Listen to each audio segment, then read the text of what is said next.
Bwana Yesu asifiwe, ndugu zangu wapenzi watazamaji na wasikilizaji. Ni wasaa mwingine tena tunapenda kuwakaribisha katika mwendelezo wa kujifunza masomo kutoka katika channel hii. Na siku hii ya leo kama kawaida niko na ndugu yangu kaka Fadhili. Naam, tutaweza kuendelea pale ambapo Bwana aliruhusu tukaishia wakati uliopita. Na tuliahidi kwamba katika kipindi kilichopita ndugu Fadhili, naam kaka, tutakuja kutazama hii habari hapa. Ndio. Naam, kuhusiana na unabii wa miaka au siku 1260, ndio 1290 pamoja na 1335. Naam, kwa hiyo bila shaka Mungu ametupatia fursa siku ya leo tena. Ni vizuri tuendelee pale ambapo tuliweza kuishia wakati uliopita.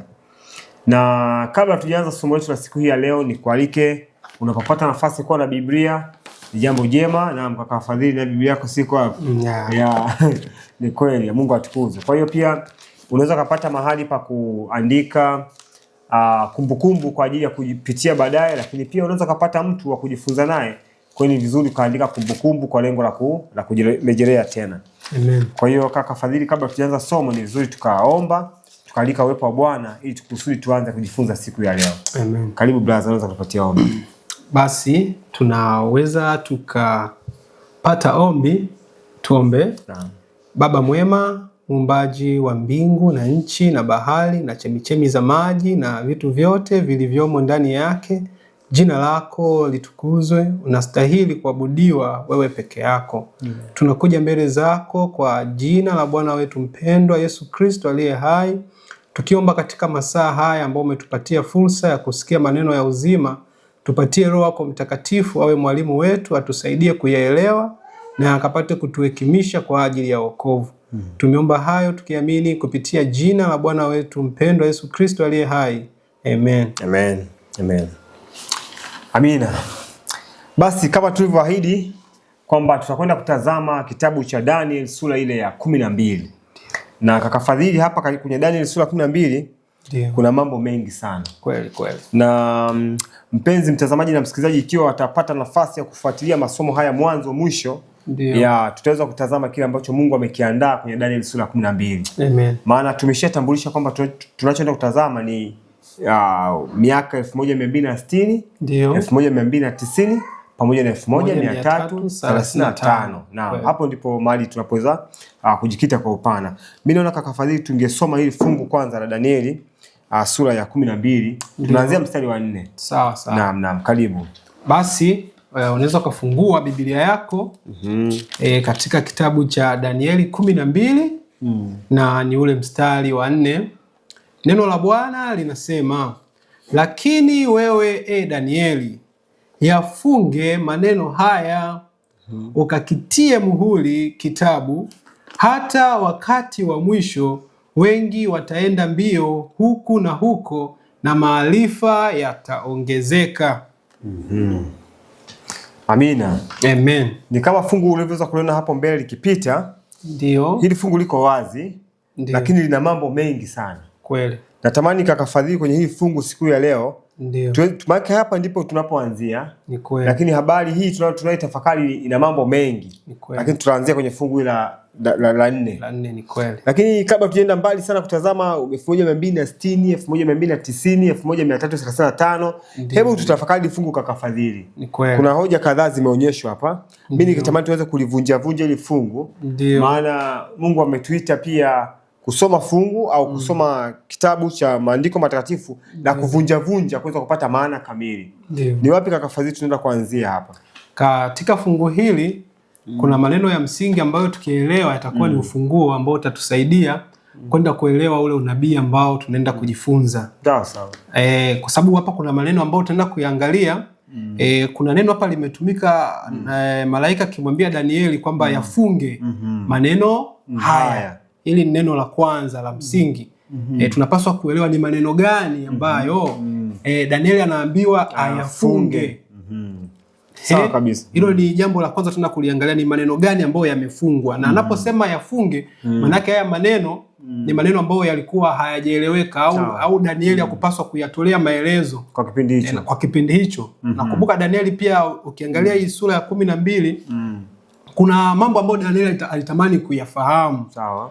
Lakini malaika alimwambia haya mambo ambayo unatamani kuyafahamu Danieli, sio ya wakati wako, ni ya wakati wa mwisho. Akamwambia wewe utalala. Kwa hiyo haya maneno lazima tukayaangalie, ni ya msingi sana. Na jambo lingine pia tunaambiwa ukakitie muhuri kitabu, ambapo ukakitia muhuri kitabu ni sawa sana kusema ayafunge maneno. Sawa. Alafu malaika anatuelekeza ya kwamba hata wakati wa mwisho. Kwa hiyo pia kipengele kingine cha msingi ambacho tutaenda kukiangalia kwenye kitabu cha Danieli sura ya 12 ni kuhusiana na huu wakati wa mwisho. Kwamba huu wakati wa mwisho ni wakati gani?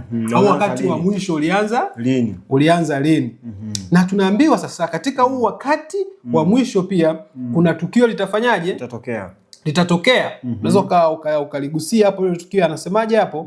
Anasema wengi wataenda mbio huko na huko na maarifa yataongezeka. Kwa hiyo katika wakati wa mwisho tutaona watu wakienda huko na huko tena wataenda mbio. Alafu matokeo ya kuenda mbio huko na huko tunaambiwa maarifa yataongezeka. Hivi kakadani hapo naamini tutakapoenda kugusia tutaelewa kwamba ni maarifa gani ambayo yanaenda kuongezeka baada ya watu kwenda mbio huku na huko. Ndio kitu ambacho tutaenda kukiangalia. Kwa hiyo hapo tuna vipengele hivyo, maneno yaliyofungwa, wakati wa mwisho, alafu kwenda mbio huku na huku, alafu maarifa yanayoongezeka ni maarifa gani? Kwa hiyo ni vipengele ambavyo tutaenda kuviangalia. Lakini tutapindua sasa. Tutaanzia kipengele cha mwisho, alafu tutakuwa tunapanda juu.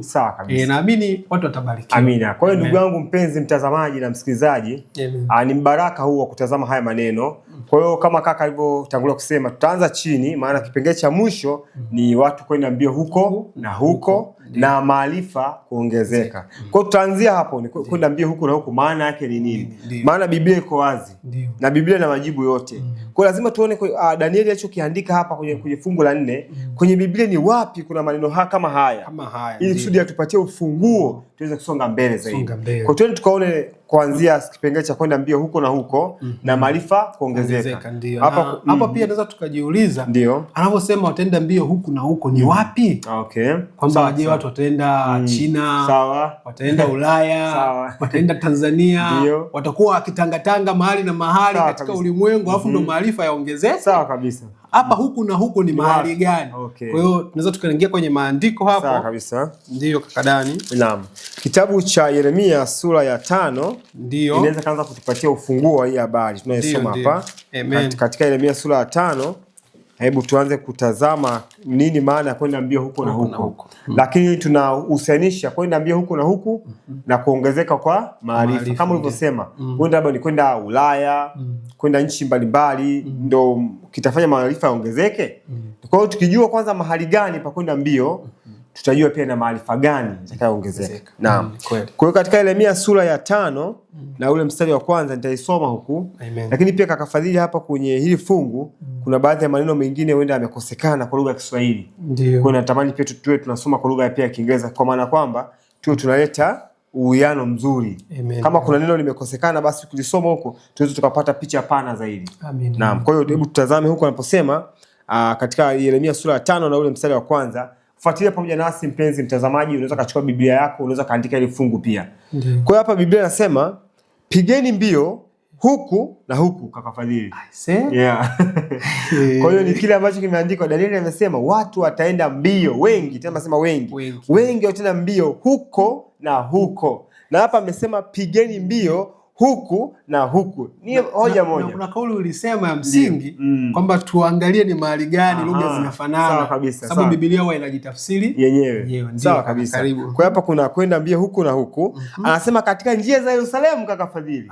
Naam. Kwa hiyo hapa kaka Fadhili umesema kwamba tutafakari kwenda mbio huku na huku ni wapi? Ndio. Hapa tuliambiwa katika fungu la Danieli watu wataenda. Ina maana Danieli alikuwa anatabiri watu wataenda. Lakini kwenye fungu la Yeremia 5 anasema pigeni mbio. Manake ni wakati sasa usika umefika, watu upiga mbio. Lakini katika nini anasema? Katika njia za Yerusalemu. Hapo tuweke break kidogo tumalizie fungu. Unaona? Ndio. Anasema mkaone sasa na kujua. Unaona fadhili hiyo? Hivi nakujua. Alafu kule tuliambiwa watu watapiga mbio huku na huko na maarifa yataongezeka. Hapa tunaona lugha zinafanana. Sawa. Kaone sasa. Hivi kule maarifa kwa lugha ya Kiingereza ametumia neno gani? Maarifa, knowledge. Knowledge. Ndio. Na hapa hii neno la kusema kwamba nakujua ametumia neno gani? No. Knowledge. Kwa hiyo maana yake tunaweza kusema hivi, pigeni mbio huku na huku katika njia za Yerusalemu, mkaone sasa na kupata knowledge. Kupata maarifa. To know. Si ndio kupata maarifa? Okay, sawa. Hebu tusonge kidogo. Anasema na kutafuta katika viwanja vyake kwamba mwaweza kumpata mtu mmoja, kwamba yuko mtu mmoja awaye yote atendaye kwa haki. Hapa atendaye kwa haki ni tafsiri sahihi kweli? Ndio ni tafsiri. Atendaye kwa haki, atafutaye uaminifu, nami nitausamea mji huo. Hapo amesema atafutaye uaminifu, anasema atafutaye ukweli. Okay, truth.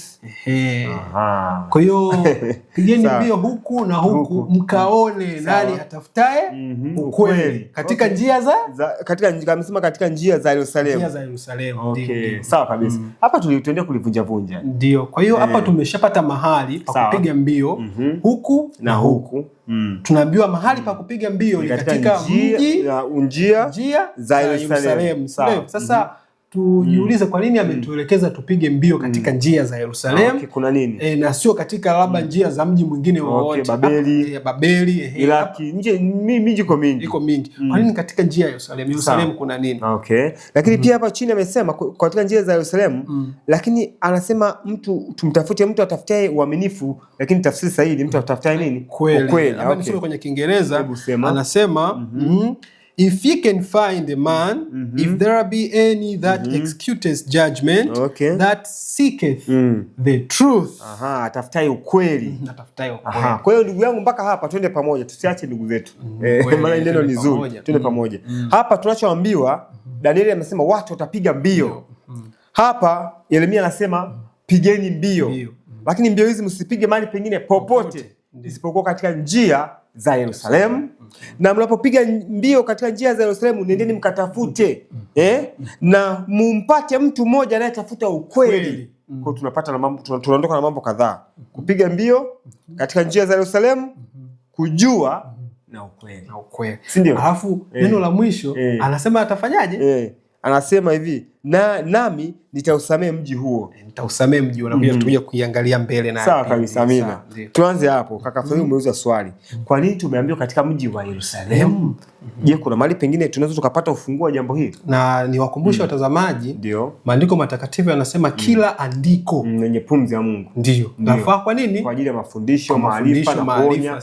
Kwa hiyo hatupaswi kuliruka neno lolote. Kila neno tulizingatie, lina uzito wake. Ndio hivyo. Ndio tunaweza tukaendelea. Kwa hiyo nilikuwa nauliza kwamba je, tunapozungumzia katika njia za Yerusalemu, kwa nini amezungumzia hivi? Tunaweza tukapata mahali pengine popote panapoweza kutusaidia kufungua kifungo hichi? Ndio. Wapi hapo? Twende katika kitabu cha Zekaria. Sawa. Zekaria 8. Sawa. Zekaria 8. Naam. Na ni ule mstari wa 3. Sawa kabisa. Ndio, tuone kwa nini tunaambiwa tupige mbio katika Yerusalemu. Kuna nini hapo? Sawa kabisa. Zekaria 8:3. Ndio nikasoma kwenye Biblia ya Kiswahili hapa. Ndio, karibu. Katika Zekaria 8:3 maandiko yanasema hivi. Ndio. Bwana, kwa hiyo hapa tunaenda kufungua jambo moja. Ndio. Tunaenda kufungua katika njia za Yerusalemu. Ni njia gani za Yerusalemu? Au Yerusalemu ni nini basi? Si ndio hivyo? Haya. Anatuambia Bwana asema hivi, mimi nimerudi Sayuni, nami nitakaa katikati ya Yerusalemu. Na Yerusalemu utaitwa mji wa kweli. Naona hapo kaka Fadhili. Na mlima wa Bwana na majeshi wa majeshi, mlima mtakatifu. Naam. Kwa hiyo tunaona kwamba Yerusalemu utaitwa mji wa kweli. Huko amesemaje? Anasema mji wa kweli amesemaje? Anasema Jerusalem, and Jerusalem shall be called a city of truth. Okay, city of truth. Mji ambapo kuna kweli au mji wa kweli. Sawa, ndio. Kwa hiyo tukiangalia hapo, Mungu anatuelekeza tupige mbio huku na huku Yerusalemu, akimaanisha kwamba hapa Yerusalemu ndipo pana kweli, kwa sababu ni mji wa nini? Wa kweli. Na huenda angeza kutuambia labda tupige mbio huku na huku Babeli, lakini kwa sababu Mungu afungamanishwi na uongo, na tunaelewa kabisa Babeli ni na wenyewe ni mji, lakini sio wa kweli, sio wa ukweli, sio na wenyewe ni mji lakini sio wa ukweli, lakini Mungu anataka tupige mbio manake katika mji wa nini? Wa kweli. Na neno la Mungu linasema watakase kwa ile kweli, neno lako ndio kweli. Basi tunaweza tukaendelea. Sawa. Kwa hiyo kaka Fadhili, nimepata kitu hapo kwamba tumeambiwa katika kitabu cha Yeremia 5:1 kwamba pigeni mbio katika njia za Yerusalemu. Alafu pale chini amesema mkatafute mtu, mkaangalia mtu anatafuta nini? Kweli. Na hapa tunaambia Yerusalemu utaitwa mji wa nini? Wa ukweli. Maana yake Mungu anasema pigeni mbio katika njia za Yerusalemu. Kumbe tunapopiga mbio katika njia za Yerusalemu, matokeo yake ni kupata ukweli. Ndio hivyo? Ndio. Lakini tukirudi katika fungu letu lile sasa. Ndio. Hapa turudi kwenye Yeremia. Tutazame katika Yeremia. Sio la kuliacha, ndio. Tunaweza kupata wazo lingine hapa katika Yeremia 5:1. Ndio. Mungu anasema pigeni mbio huku na huku katika njia za Yerusalemu. Njia za Yerusalemu. Kwa hapa tungeweza kuisema hivi sasa. Pigeni mbio huku na huku katika njia za ukweli. Hapo imekuwa rahisi na watakase kwa ile kweli, neno lako ndio kweli. Kwa hiyo pigeni mbio huku na huku katika njia za neno au za ukweli, kitu kimoja. Aha, sawa. Sasa hapa kuna neno hapo tusiliache. Naam. Unajua mji umeundwa na vitu vingi. Sawa. Kuna majumba kwenye mji, kweli. Kuna majengo na vitu mbalimbali. Kuna milima pia inaweza ikawepo. Kwa nini ametuelekeza moja kwa moja kwamba tupige mbio hizi katika njia? Kwa sababu tunaelewa ya kwamba mji unajengwa na vitu mbalimbali. Sio hivyo? Kuna majengo, kuna kuta za mji. Sio hivyo? Lakini kwa nini Mungu amekuwa ametuelekeza zaidi kwenye njia? Sawa. Na maana yake tukienda kwenye hiyo njia ndio tutapata nini? Ukweli. Kwa nini? Kuna kitu hapo unaweza kuzungumza kakadani. Sawa kabisa. Ndio. Sasa kama tulivyoona mwanzoni, ndio kwamba ametuambia tupige mbio huku na huku katika njia za Yerusalemu. Na sisi tumeona Yerusalemu utaitwa mji wa kweli. Kwa hiyo ukweli huu umefungamanishwa na njia. Maana unapopita kwenye njia ndipo unaupata ukweli. Si ndio bwana? Ukipita kwenye kuta au kwenye majengo huwezi kupata. Utaupata nini? Au ukipita chini hata ukiwa Yerusalemu. Sawa. Ukiwa kwanza upite kwenye njia. Lazima upite kwenye njia. Ndipo upate ukweli. Aha. Sasa tujiulize swali. Hii njia hii ya kufikia ukweli ni njia gani? Au iko wapi? Iko wapi?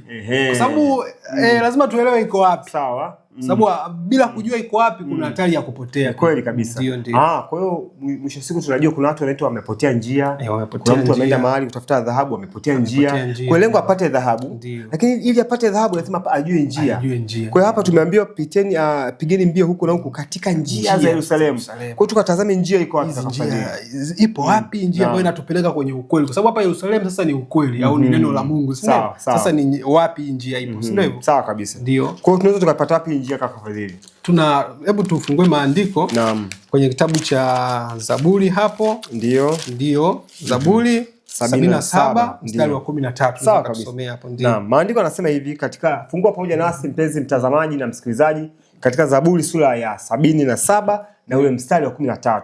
Tuwakumbushe tena watazamaji. Ndio. Tunachotazama hapa ndugu zangu, tumeanza Danieli sura ya 10. Onda unajiunga sasa hivi tu ndio umeingia hapo. Unaweza kurudisha nyuma kuanzia mwanzo. Lakini kwa faida ya kukumbushana tena na tena ni kwamba tunaangalia katika Danieli, tumeambiwa kwamba watu watapiga mbio huku na huku, au wataenda mbio huku na huku na maarifa yataongezeka.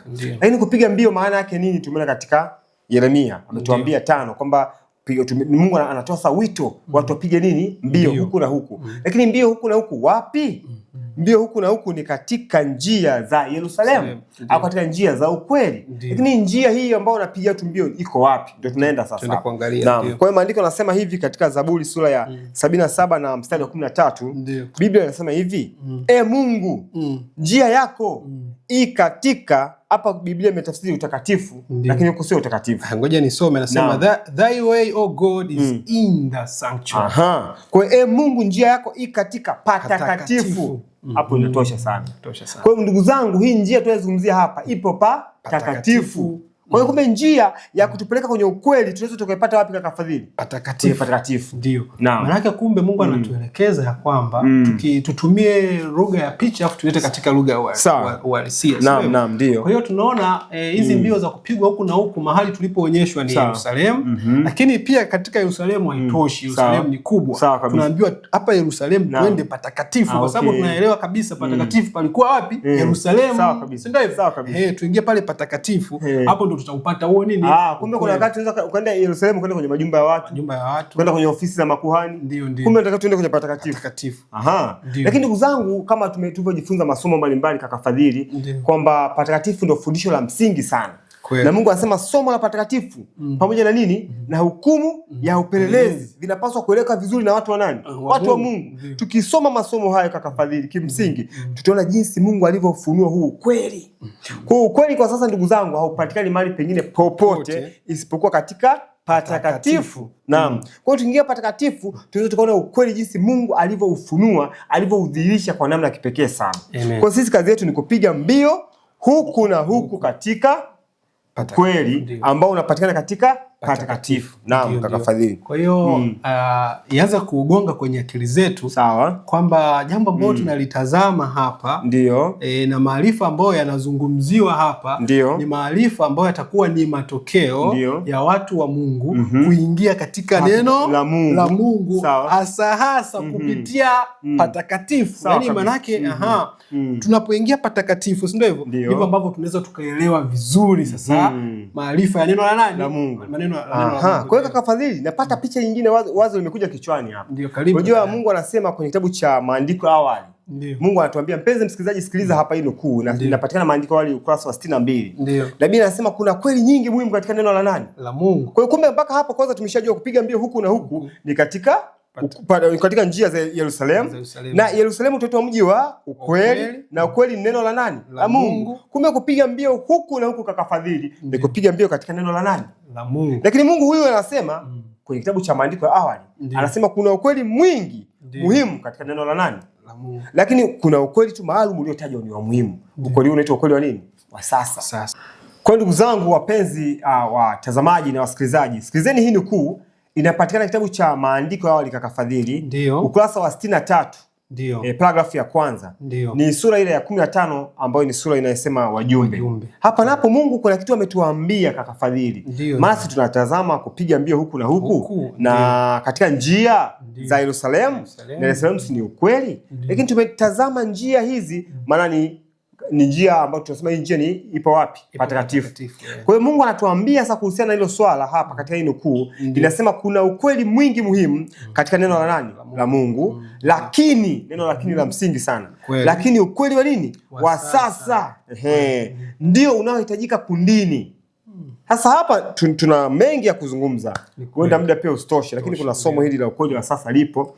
Kama mtazamaji anaweza akalifuatilia, anaweza kubarikiwa nalo pia. Hebu tushike tu chini kidogo tusome kaka Fadhili, hebu unaweza ukaanzia hapo mbele. Anasema hivi, niliona hatari ya wajumbe wanaoweka kando mada muhimu za ukweli wa leo.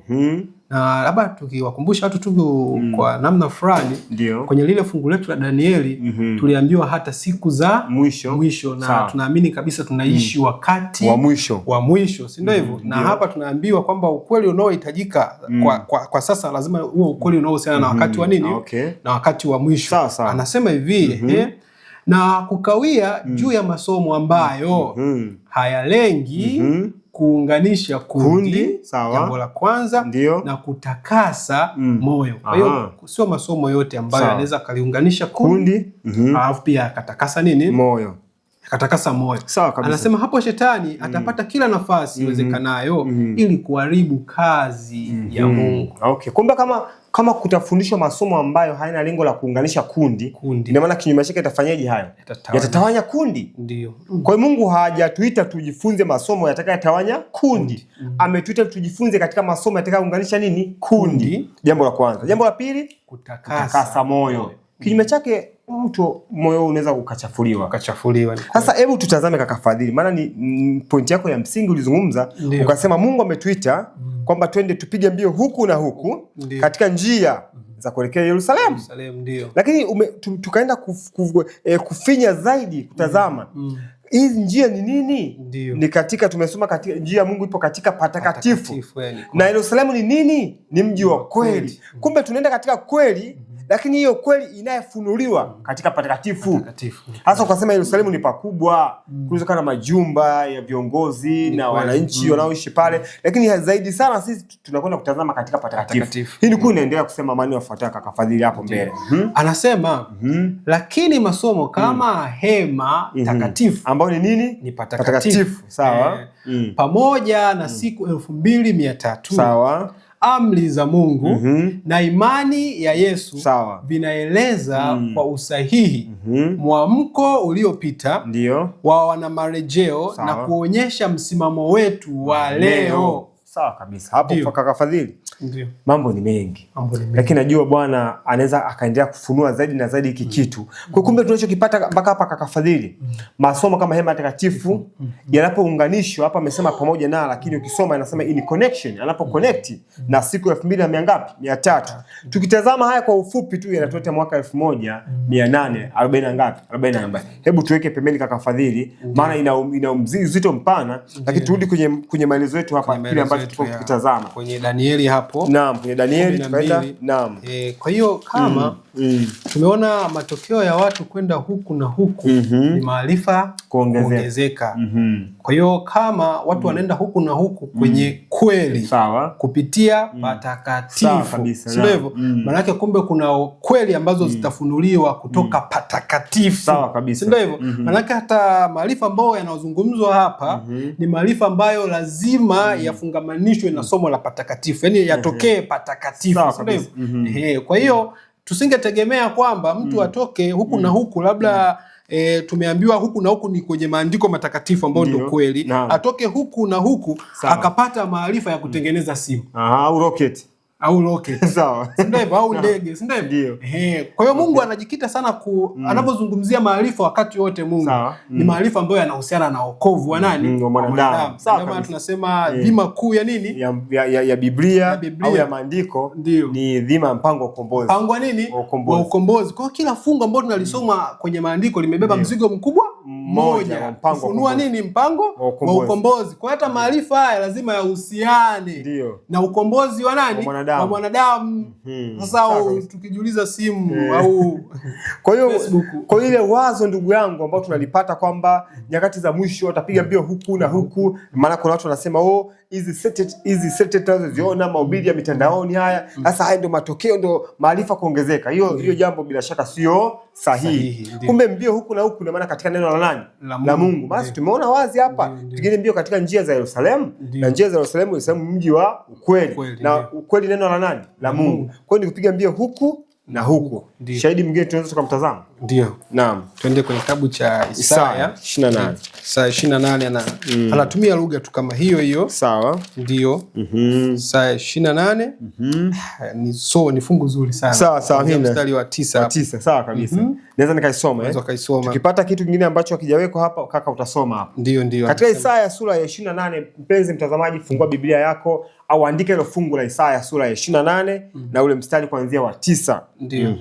Maandiko yanasema hivi, atamfundisha nani maarifa? Vile eti kama kule. Sawa. Na maarifa yataongezeka. Kwa mtu akifundishwa maarifa ameongeza maarifa. Kwa hiyo Mungu anajiuliza swali hapa, sio? Atamfundisha nani maarifa? Hebu tuone. Ndugu yangu, kwa kuwa tunaona katika wakati wa mwisho kaka Fadhili, maarifa yataongezeka. Hivi maarifa yanaweza yakaongezeka bila kufundishwa? Hapana. Haiwezekani. Hata ukienda shuleni ili upate maarifa lazima ufundishwe. Sasa hapa swali ni nani atakayemfundisha maarifa? Maana hapa maarifa kuongezeka wakati wa mwisho. Hebu tuone ni nani hao. Tunaambiwa atamfahamisha nani habari hii? Je, ni wale walioachishwa maziwa? Hapo sasa kuna neno bwana lijawekwa hapo. Sawa. Tumeambiwa kwenye Kiingereza hapa anasema whom shall he teach knowledge and whom shall he make to understand doctrine. Kwa nani atakayemfahamisha, nani kwanza atakayemfundisha maarifa, na nani atakayemfanya kuelewa mafundisho. Amen. Amen. Nzuri hiyo. Amen. Mafundisho, si ndio? Na tunasema kanisa kuna mafundisho makuu ya kanisa. Nani hao sasa watakaoelewa hayo? Hayo. Ndio. Ndio. Haya mafundisho yameambatanishwa na maarifa, si ndio? Sawa. Anasema ni wale walioachishwa maziwa, walioondolewa matitini. Ndio kaka Fadhili. Wale walioachishwa maziwa, walioondolewa matitini. Maana yake huyu mtu ameacha kunyonya. Mtu mzima huyo. Ni mtu mzima kwa sababu Biblia inatuambia anayenyonya ni nani? Mtoto mchanga kwenye Waebrania 5 pale. Tunaweza tukafika hapo? Tunaweza tukafika. Sawa. Alafu hapa tunarudi tena hapo. Ndio tutarudi hapo. Waebrania 5, Waebrania 5:13 bila shaka. Tunaangalia ni nani hawa kufundisha watu maarifa. Je, ni mtu yeyote tu anaweza kufanya hii kazi? Hapa walioachishwa kunyonya, walioondolewa matitini. Maana hawa watu hawanywi maziwa. Ndio neno la Mungu. Ndio. Sawa, maarifa, mafundisho, si ndio? Ndio. Kwa hiyo na sasa kama kaka Fadhili mtu aelewe mafundisho huyo, hebu tusome kwanza. Waebrania 5:13 Biblia hapa inasema hivi, nianzie mstari wa 12 au sawa. Anasema hivi, kwa maana iwapasapo kuwa walimu, na mwalimu. Mungu atusaidie sana. Mungu atusaidie. Anasema kama mambo haya yanagonga kwenye fahamu zetu. Ni kweli. Sababu hapa ni mchakato wa elimu unaozungumziwa. Mahali pengine Mungu anasema msipende kuwa walimu wengi. Maana kuwa mwalimu lazima uondolewe matitini. Ni kweli. Hebu twende tukaone. Na tutaiangalia hii matitini pia. Wapi, si ndio? Anasema kwa maana iwapasapo kuwa walimu, ni mabano amesema. Maana wakati mwingi umepita. Mnahitaji kufundishwa. Ni nani atakayemfundisha? Anasema mnahitaji kufundishwa na mtu mafundisho ya kwanza ya maneno ya Mungu. Nanyi mmekuwa mnahitaji maziwa wala si chakula kigumu. Hebu tusonge mbele. Kwa hiyo hapa tukisha tu hapa. Naam. Anasema kwamba hawa ambao wanahitaji maziwa wala si chakula kigumu, hawa hawafai kuwa walimu. Kwa hiyo ili wewe mwalimu kafundishe, si utamfahamisha mwenzako kwa maarifa. Sasa ili umfahamishe mtu maarifa, na wewe unatakiwa kutoka kwenye matiti. Maana anayekunywa maziwa, maandiko anasema mtoto. Hebu tuone kidogo. 13. Ndio. Anasema kwa maana kila mtu atumiaye maziwa hajui sana neno la haki, kwa kuwa ni mtoto mchanga. Ndio. Tumalizie fungu la 14. Ndio. Twende pamoja mpenzi mtazamaji, anasema lakini chakula kigumu ni cha watu wazima, ambao akili zao kwa kutumiwa zimezoezwa kupambanua mema na mabaya. Kwa kutumiwa. Sio makini watu ambao wanaweza kaenda huku na huku akashughulisha, akatafuta huku. Sawa, ndio. Akajitafutia mwenyewe, akajilisha. Mtu mzima anajilisha, sio hivyo? Lakini mtoto mdogo analishwa. Na changamoto ya mtoto mdogo manake kama kwa uzoefu wa mtoto anayenyonya maziwa, ni mtoto ambaye huwa tu mama anampatia ziwa, yeye tu ni kunyonya. Haijalishi mama amekula nini siku hiyo au maziwa mama yana vitu gani. Kwa hiyo anapokea tu, anapokea. Kama mama alivuta sigara, alikunywa pombe, yeye ajui. Yeye ni kupokea tu, kutimiza wajibu wa kula.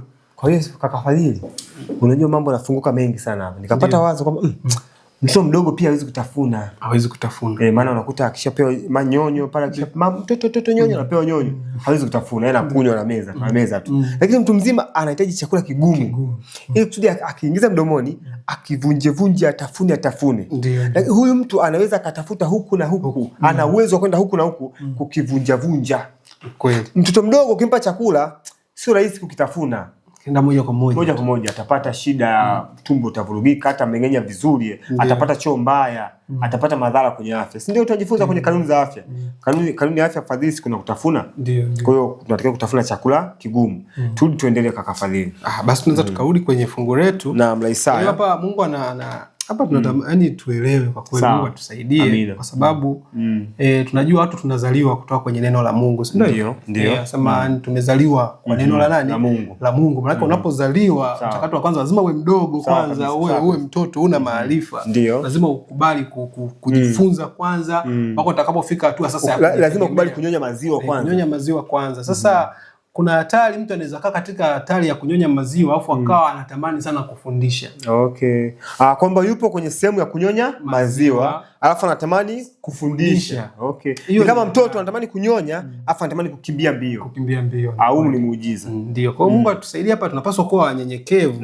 na kama kweli tunatamani kufundisha kama alivyosema Paulo, kweli inatakiwa tujizoeze katika kuyachunguza nini? Maandiko. Sawa kabisa. Tuwe na ujuzi wa nini? Wa maandiko na tuweze kujibu kila hoja kwa maandiko, sio kuna zile ninafikiri, ninadhani, nilisikia. Na changamoto kubwa kaka Dani iko hapa. Naam. Unajua mwingine kwa sababu labda ya hekima ya kidunia, anaweza akaitumia hekima ya kidunia kwa nafasi yake, labda ni daktari au ni mwanasaikolojia.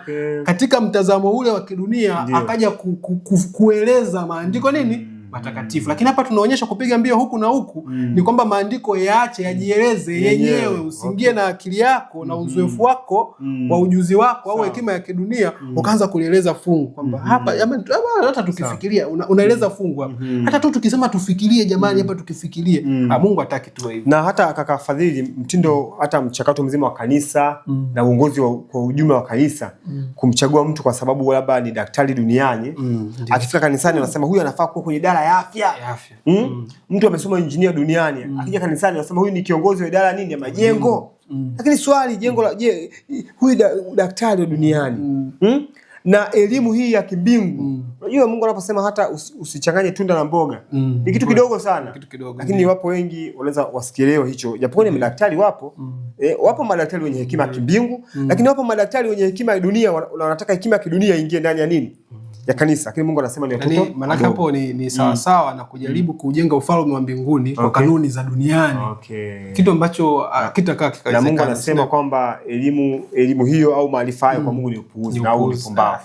Tuendelee kaka Fadhili. Kwa hiyo maandiko Mungu alikuwa anauliza, je, nani atakayemfundisha maarifa au kumfahamisha mafundisho? Sawa sawa. Amen.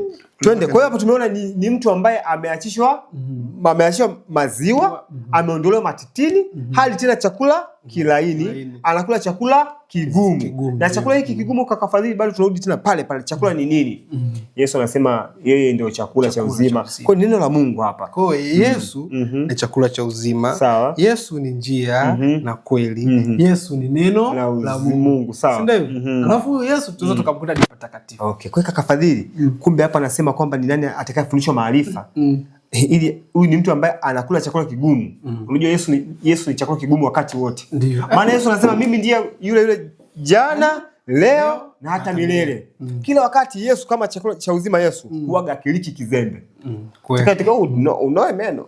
Wakati watu walikuwa wanamkimbia kabisa kwa sababu ya maneno yake. Mpaka anamuuliza na kina Petro pale. Nataka muondoke. Sawa sawa. Hasema tuende wapi bwana? Maana una maneno ya uzima. Kwa wale wachanga wasingeweza kumuelewa. Sababu wamejizoeza vyakula vyepesi. Na Fadhili, kama hebu sema ongea kidogo, kuna kitu nataka ongea. Kuna kitu nataka niongee hapo. Sifa nyingine ya mtoto tuiangalie kwenye Efeso, tusiache.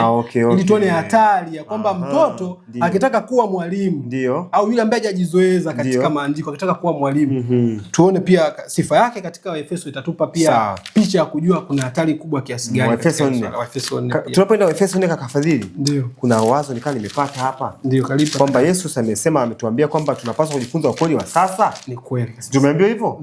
Na maandiko yamesema kwamba tunapaswa kujifunza ukweli wa sasa. Ndio. Na maandiko yanasema kwamba Yesu ndiye njia, kweli na uzima. Na maandiko hali imesema ukweli wa sasa ndio unaohitajika kundini leo hii, si ndio? Na Yesu amesema mimi ndiye njia, kweli na uzima. Ndio. Na tunaambia watu wanapaswa kula chakula kigumu. Na chakula hicho ni nani? Yesu. Na Yesu anaitwa mimi ndiye njia, kweli na uzima. Kwa Kiingereza kaka Fadhili amesema I am the truth. I am. Neno I am tulisomaga tense zile. Kuna nyakati, kuna wakati uliopita, kuna wakati wa sasa na wakati ujao. Sasa neno I am, mimi ndimi. Yaani ni wakati wa sasa. Sasa ni kweli. Kwa kama ni wakati wa sasa anaposema mimi ndiye njia, kweli. Kama ni wakati wa sasa, maana mimi ndiye njia au kweli ya sasa. Si ndio maana yake? Na yeye anasema mimi ndiye yule jana, leo na hata milele. Ina maana walioishi mwaka juzi juma huko walikutana na Yesu katika ukweli wa sasa. Ndio maana hata Paulo na Petro anaandika kwenye kile kitabu cha waraka wa pili mtume Petro sura ya 1 mstari wa 12 anasema hivi, sitaacha kuwakumbusha japokuwa mnajua na kuthibitisha kwa kweli mlionayo. Lakini kwa Kiingereza amesema mnajua kwa sababu mna present truth, mna kweli wa sasa, si ndio?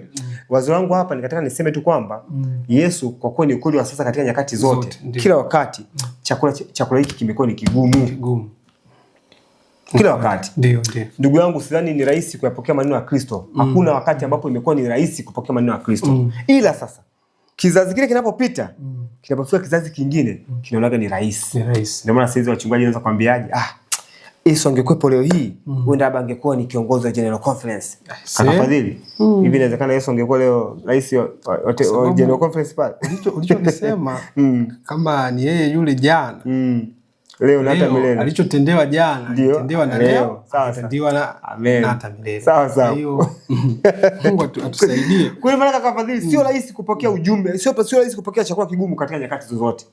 Hata leo hii naamini Yesu angekuepo, angefundisha huu ujumbe, angeambia tutokeni mijini, angesema nyama sio mpango wa Mungu kula. Huu ujumbe wa sasa angeufundisha, na isingekuwa rahisi kutumia chakula hicho. Kwa Efeso umesema kaka Fadhili, umesema Efeso. Labda kuna umeongea vitu vya msingi sana. Naam.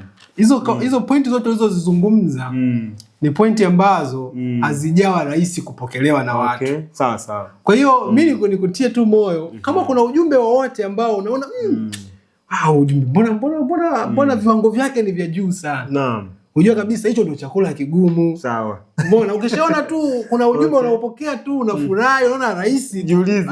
Lazima ujiangalie. Ni maziwa. Inaweza kuwa ni maziwa tu unakunywa, hata kama hata mgonjwa mwenyewe anakunywa maziwa. Anatumia kitu nini? Kitu chepesi. Mtu yoyote anaweza kutumia kitu chepesi, lakini kitu kigumu kina watu maalum kutumia. Sio mtu anaweza kutumia. Mungu atusaidie kaka Fadhili. Tuombe. Unaonaje? Tupate ombi afu tuendelee. Tuombe. Baba yetu mtakatifu wa mbinguni, tunakushukuru kwa neno lako jinsi unavyolifunua. Amen. Tunaomba utusaidie kuweza kuelewa mapenzi yako, utupatie neema kuishi ujumbe. Amen. Unatufundia kweli huu kwa ajili yetu na ndugu zetu na familia zetu ili tuweze kuyatenda maneno haya. Amen. Tusaidie Bwana, asiyopata mmoja atakayechukulia maneno haya kwa urahisi. Amen. Utuwezeshe kuwa watu wazima tutakaweza kutumia chakula kigumu. Amen. Tunapoendelea na somo, uwe nasi kupitia jina la Yesu Kristo. Amen. Amen. Na ule mstari wa 14 kaka Fadhili, bila shaka ni hapo, si ndio? Ndio, karibu. Tuiangalie sifa nyingine ya mtoto. Sawa kabisa. Mambo ni mengi hapa kaka Fadhili. Ndio. Anasema hivi mstari wa 14, ili tusiwe tena watoto wachanga, tukitupwa huku na huku. Ile. Sawa. Tukitupwa huku na huku na kuchukuliwa na kila upepo wa elimu kwa hila ya watu, kwa ujanja, tukizifuata njia za udanganyifu. Naam.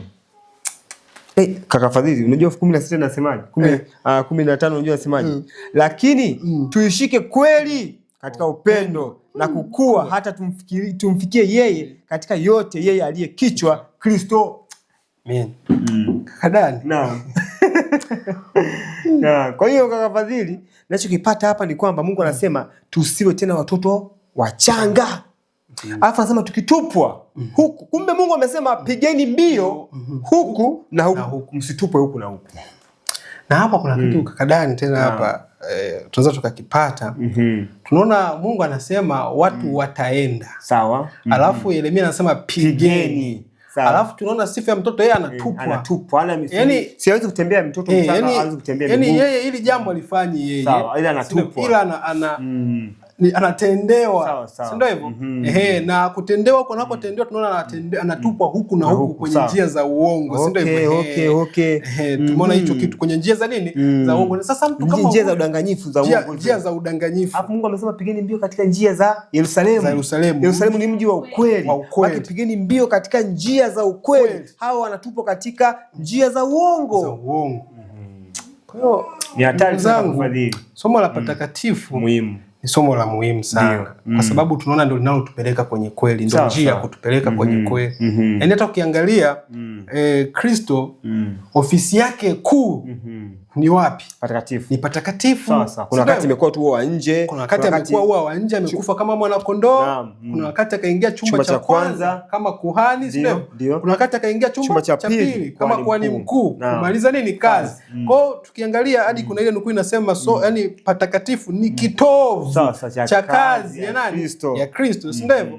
Na katika kazi ya ukombozi Kristo anaifanya akishirikiana na sisi. Na sisi ili tushirikiane naye lazima tujue yuko wapi. Kaka Fadhili, kuna kitu kimekuja hapa. Ndio. Hapa tunaambiwa kwamba ubarikiwe ndugu yangu. Amina, ubarikiwe. Anasema ili tusiwe tena watoto wachanga, tukitupwa huku na huku. Kwa hiyo mtoto mchanga anaweza karushwa. Kwa mtoto namusha hivi na hivi. Maana namusha huku na huku. Maana siwezi, Mungu amesema pigeni mbio. Maana mbio utatumia miguu. Lakini mtoto mchanga anatupwa huku na huku. Sasa kuna uwezekano kaka Fadhili, unajua unaposema soma patakatifu, kuna uwezekano mtu akakwambia mbona kanisa linafundisha patakatifu? Ndio. Lakini Mungu anasema katika patakatifu kuna sehemu maalum. Ndio. Ambapo sisi tunapaswa kupiga mbio kwenda hapo. Ndio. Kuna uwezekano ukatupwa huku na huku katika ua wa nje na katika chumba cha kwanza. Ua wa nje na chumba cha kwanza. Si ndio? Mungu anataka tupige mbio huku na huku katika patakatifu chumba kile cha pili. Ndio. Na kwenye chumba cha pili pia kuna mambo mengi. Pale ya kufahamu ni mawili tu. Muda na kazi.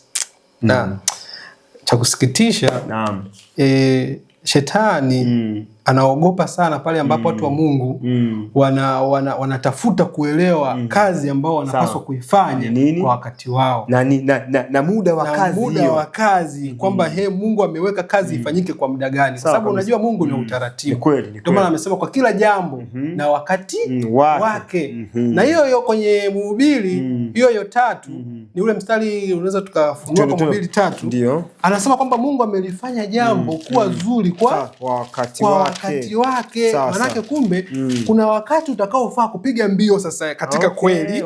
Ndio. Na kuna wakati utafika japokuwa watu utatamani kupiga mbio, lakini wakati utakuwa haufai. Tune Mhubiri hapo. Sawa. Mhubiri 3:1 hapo. Ni ule mstari wa kwanza 11. Tuna mstari wa 11. Tunataka tuanze 11. Ndio anasemaje? Anasema hivi, kila kitu amekifanya kizuri kwa wakati wake. Wakaishia tu hapo. Naam. Kila kitu. Weka kama tupause kidogo hiki. Kitu kizuri sana hiki. Ndio. Naomba tukipause kidogo. Unaje tukikeke break kidogo. Ndio. Tumalizie fungu la Isaya pale. Ndio. Alafu tuje tuseme hapa. Unasemaje? Amina. Sijakukatisha. Amina. Tuna Isaya kwanza. Hiki kitu ni kizuri sana kaka Fadhili. Hapa Mungu anasema hivi. Ndugu yangu mpenzi mtazamaji, najua unatufuatilia, tuko pamoja. Amen. Mungu atutie nguvu tuweze kufahamu kitu tunachokitafakari ni cha muhimu sana. Naam. Kwa kwenye Isaya 28 ndio tuliposoma mstari ule wa 10 tulianza mstari wa 10 tulianza mstari wa 9 anasema atamfundisha nani maarifa, atamfahamisha nani habari hii, ni wale walioachishwa maziwa, walioondolewa matitini, maana ni watu wazima. Na tumeona wazi kwamba watu wazima wanakula chakula kigumu, maana wanaweza kukitafuna. Ndio tumeona hivyo. Na Waefeso wamesema tusiwe tena watoto wachanga tukitupwa huku na huku. Sasa mtu anayetupwa huku na huku tena awe mwalimu wako. Hatari. Ogopa sana. Naam. Kwa hiyo mstari wa sasa wa 10 ndio kaka Fadhili, mstari wa 10 hapo. Ndio. Tunaambiwa hapa katika mstari wa 10 kwamba kwa maana ni amri juu ya amri. Ndio? Amri juu ya amri. Kanuni juu ya kanuni. Kanuni juu ya kanuni. Huku kidogo na huku kidogo. Naam. Watenda huku na huku. Na hiyo huku na huku sio kama tutasoma sura nzima. Hapana. Na huko atakuja atasoma sura nzima. Hapana. Atachukua huku kidogo. Na huko atachukua kidogo. Naam. Kwa maana yake kumbe kuna wakati Mungu anataka tuende kwenye Yeremia ukachukua fungu moja. Kwenye Galatia fungu moja. Kwenye Efeso fungu moja. Warumi hivyo kidogo nyofo viweze kuwa ukweli wa sasa. Ndio maana yake. Kwa hao watu ndio watakaweza kwenda huku na huku. Sasa kama vile hatujui mambo haya, maana unasikia kuna Biblia kwa mpango. Chapter nzima unasoma na kesho tena nyingine, kesho tena nyingine. Inaweza kawa ni ngumu kidogo kuelewa hiki kitu. Na Mungu atusaidie. Na mimi naamini unajua kwenye kitabu cha Timotheo tunaambiwa kwamba ni mapenzi ya Mungu watu wote wapate kuelewa, wapate kuokolewa na kuujilia katika ukweli. Sio hivyo? Kwa hiyo kama ni mapenzi ya Mungu watu wote tuweze kufikia kwenye ukweli. Maana yake na Mungu anasema tukiomba jambo lolote sawa sana mapenzi yake anafanyaje? Anatusikia. Pia tunaweza nikualike tu mtazamaji, tunapokutana na mada ngumu katika maandiko, hebu tudai hii ahadi ya kwamba Mungu kwa sababu ni mapenzi yake tuweze kufikia ukweli. Tumwombe atufunulie ukweli. Tuende huku na huku. Huku kidogo na huku kidogo. Hatimaye tutafikia katika maarifa ambayo Mungu amekusudia tuyapate. Amina. Jambo zuri. Sasa kaka Fadhili, unaweza kugusia kitu kidogo hapa? Ndio. Kwamba kwanza tumeona mahali gani pa kwenda huku na huku. Mahali hapo ni katika neno la nani? La Mungu. Zaidi sana tunaingia ndani. Neno la Mungu linapofunuliwa kama linavyofunuliwa na patakatifu, chumba cha ngapi? Cha pili. Lakini sasa tukaona ukasema kaka Fadhili, kila jambo ni zuri kwa wakati wake. Sasa tusome ile fungu tulitafakari. Kumbe kuna uwezekano wa kwenda huku na huku ukiwa umechelewa. Ni kweli. Si ndio? Ndio. Twende tukaone sasa.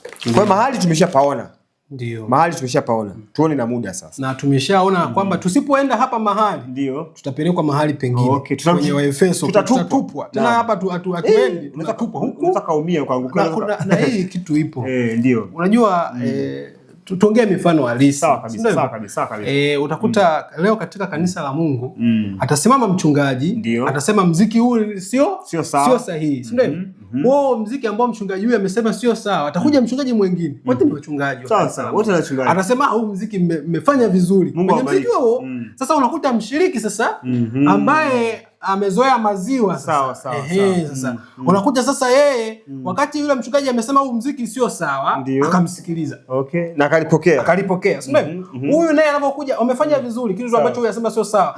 Anakuja tena kwa huyu. Anatupwa huku na huku. Kwa hiyo tusipokuwa watu ambao tumejizoeza kutumia vyakula vigumu, kuchunguza maandiko, tutakuwa tunasikiliza watu wanasemaje. Kaka Fadhili, Mungu atusaidie tufike mahali ambapo watu tutakuwa tunafahamu wenyewe. Tutajitafutia wenyewe, tutaenda huku kidogo na huku kidogo. Mafundisho ni mengi, matengenezo ya kufanyika yapo mengi. Huyu anasema nyama sio mpango wa Mungu, usile nyama. Huyu anasema unaweza kula nyama kwa sababu kuna vitamini B12. Huyu anasema yani mambo vurugu. Kwa maana watu wanatupa huku na huku.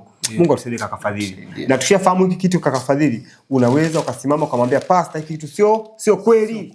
Na ukamwombea na ukamsaidia hadi mchungaji. Naam. Tuendelee kaka Fadhili katika kitabu sasa cha Mhubiri. Mhubiri tuguse ile ambayo unasema. Naam. Ndio.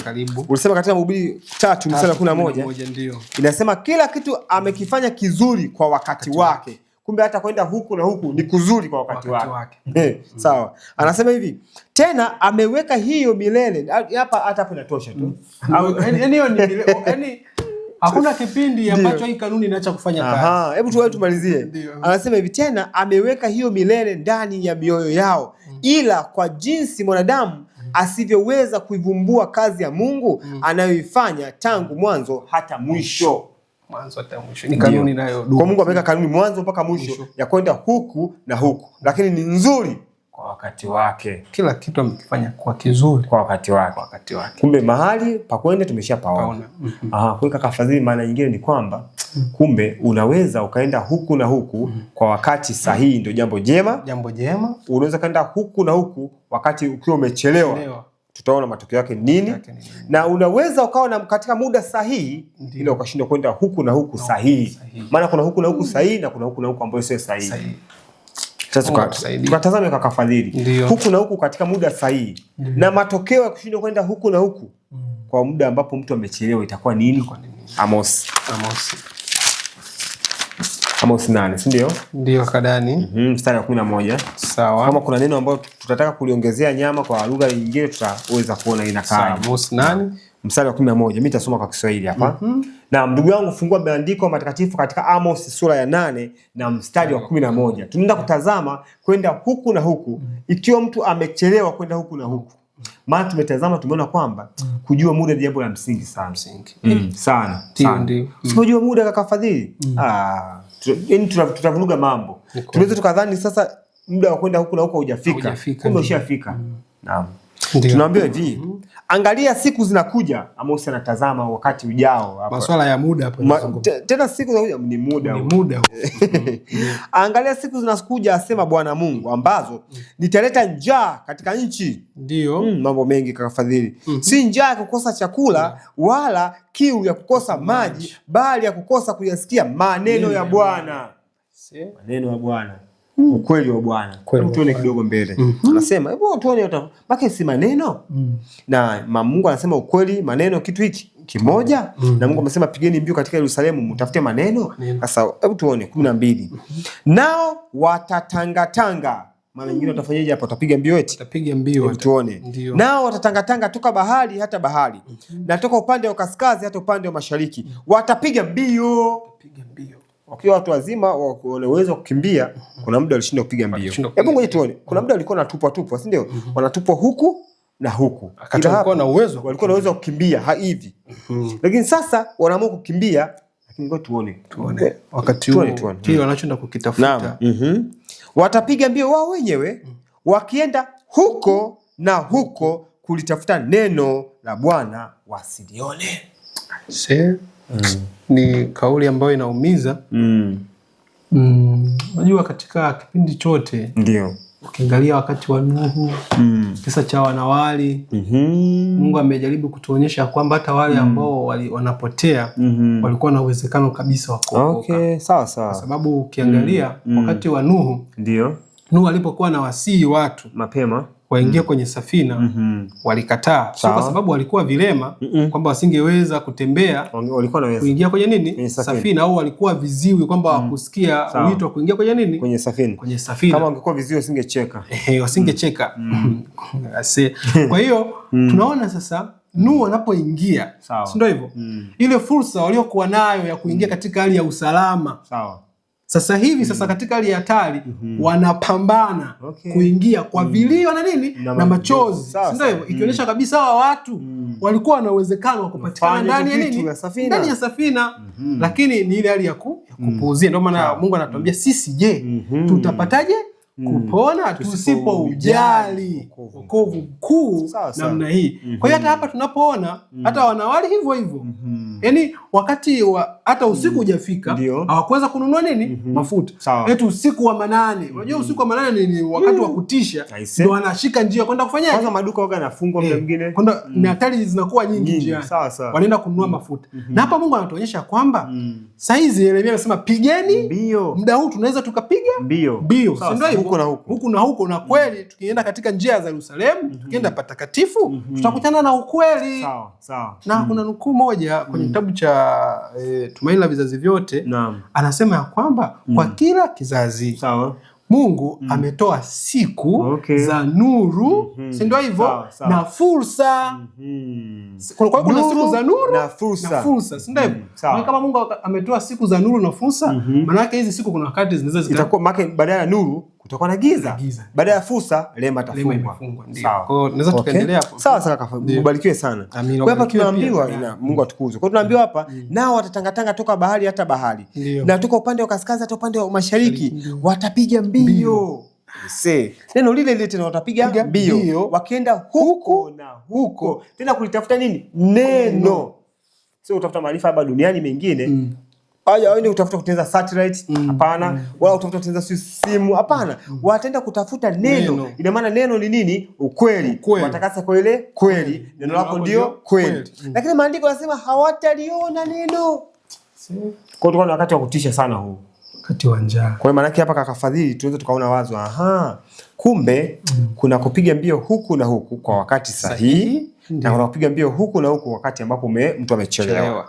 Na kuna kupiga mbio huku na huku mahali sahihi. Na kuna kupiga mbio huku na huku mahali ambapo sio sahihi. Mungu anataka tupige mbio huku na huku ni katika maandiko matakatifu kwa muda huu sasa ambao wewe na mimi tunaishi. Kwa kabla kaka Fadhili, kwetu sisi wa Adventista wa Sabato, kabla ya kusikia sheria ya Jumapili ikitangazwa katika taifa la Marekani, huu ndio wakati wa fursa kwetu, kabla ya sheria ya Jumapili.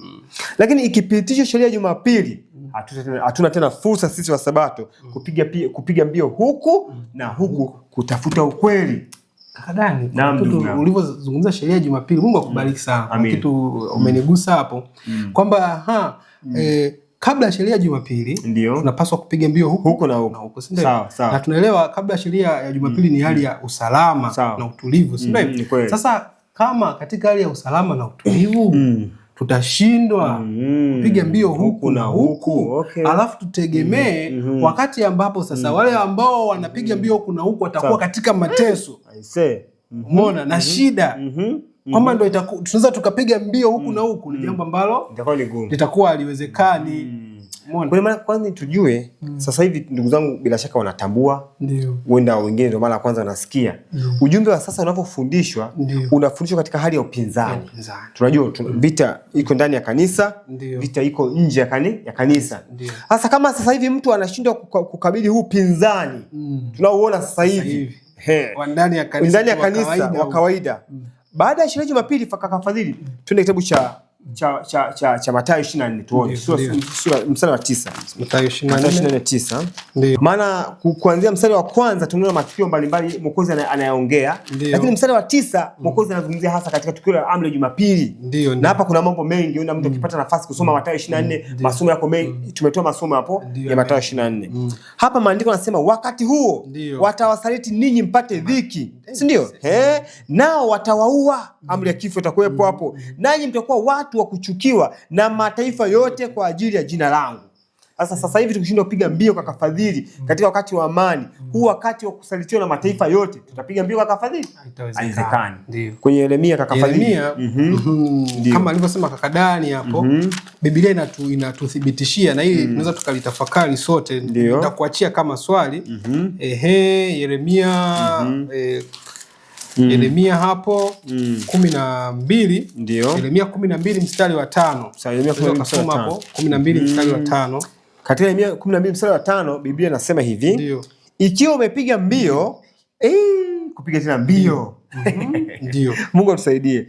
Ikiwa umepiga mbio pamoja na hao waendao kwa miguu. Unaona? Watu wa make sio nakula chakula kigumu, wanaweza kutembea huku na huku. Ikiwa umepiga mbio pamoja na wanaenda kwa miguu, nao wamekuchosha, basi wawezaje kushindana na farasi? Kiwango kinaongezeka cha ugumu.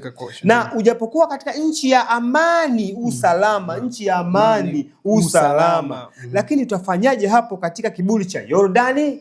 Ndio. Kwa hiyo tunaona hapa anasema ikiwa umepiga mbio na wendao kwa miguu wamekuchosha, utawezaje kushindana na wanaokimbia? Kwa nini? Kwa farasi. Ikiwa katika huu muda wa amani hatuwezi tukatafuta kweli ya Mungu ambayo inaweza ikatuokoa sasa hivi, tukasema tuko bize na maisha, tunasubiria kulishwa. Je, wakati wa taabu baada ya amri ya Jumapili utakapoanza, je, tutaweza kukabiliana na changamoto hizi zote? Hapana. Kwa kweli wakati uliokubalika ni sasa. Mungu atusaidie tufanye maandalizi ambayo atatusaidia kusimama katika dhahama hii amri ya Jumapili iko mbele yetu. Na mimi namshukuru Mungu kwa hii Maranatha Ministry. Imekuwa mbaraka sana. Naomba tuendelee kufuatilia masomo hata ya nyuma, turudie kwa sababu mimi naamini mambo mengi ambayo yanafundishwa kwenye Maranatha ni mambo ambayo yanatuandaa kumaliza kazi. Amina. Mimi binafsi nabarikiwa, naamini nawe pia unabarikiwa. Kwa hiyo Mungu akubariki sana kaka Fadhili. Amina. Tunapenda kumalizia ndugu yangu kaka Fadhili, mambo ni mengi lakini Mungu atatupatia neema kuzidi kuona namna itakavyokuwa.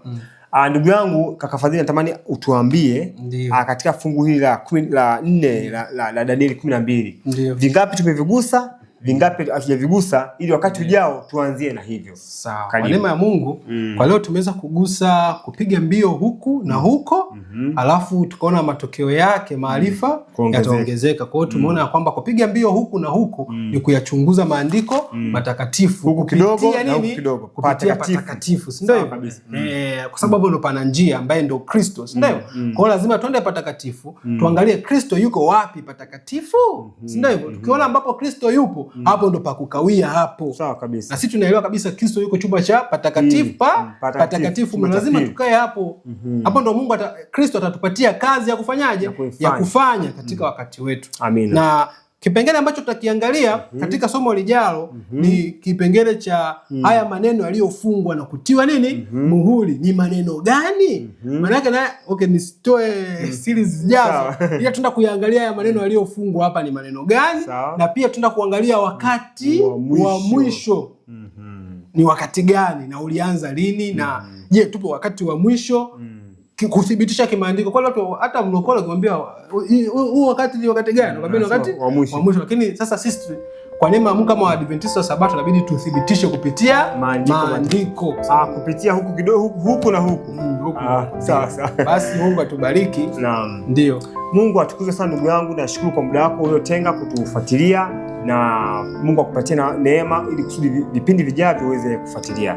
Basi hapo unapoweza kupata nafasi, sisi tutapiga magoti hapa. Amen. Na kama unaweza kupiga magoti pamoja nasi tunashukuru, pia tupate kuomba. Amen.